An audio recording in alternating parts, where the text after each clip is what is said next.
Hello. So this is the end of the Book of Sorrows, which is the second book after the Book of the Dun Cow. I'm going to do something a little unusual here and explain why I'm not going to read the third book in this series.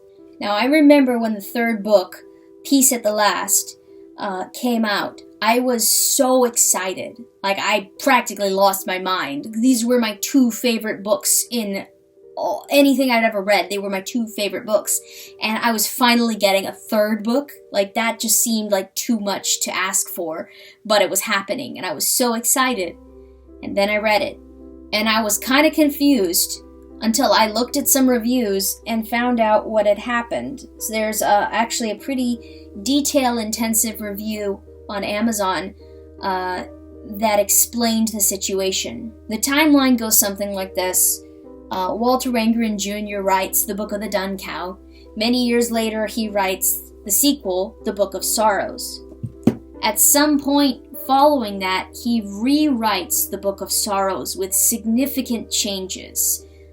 And it is called The Book of Lamentations. So if you see these titles, be aware that The Book of Sorrows and The Book of Lamentations are sort of similar, but apparently very different, if that makes sense. They're supposed to occupy the same place in the series, but they are radically different in story. According to the reviewer, I have not read it, and the truth is I don't want to, because this was so good. So after he wrote the Book of Lamentations, then he wrote A Peace at the Last. So that explains why there was a lot of story continuity errors that I didn't understand when I first read it. But setting the story continuity errors aside, I was deeply disturbed by the content of the third book. As you've heard, in the first book and the second book, there is a fair amount of gritty darkness, we touch on in this.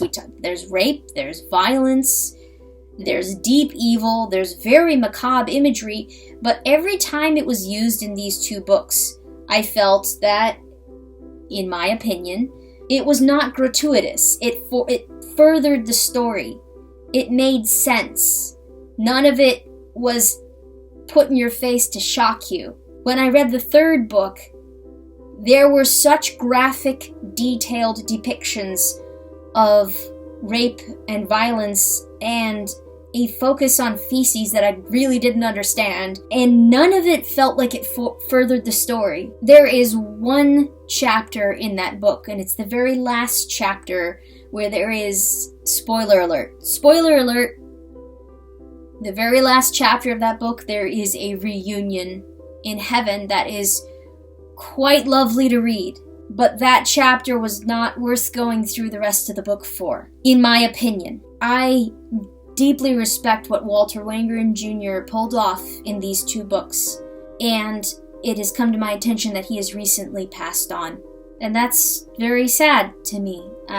There's always this small part where I hope that I can go meet somebody who wrote something so amazing as some of these books that I've read. I don't know why he wrote the third one the way he did, but I choose not to read it on this channel because the first two books, in my opinion, were his best work. However, I am also here letting you know that if you would like to continue it, I would suggest you get a hold of a copy of The Book of Lamentations so that you understand the story differences, and then you get a hold of a copy of Peace at the Last by Walter Wangerin Jr.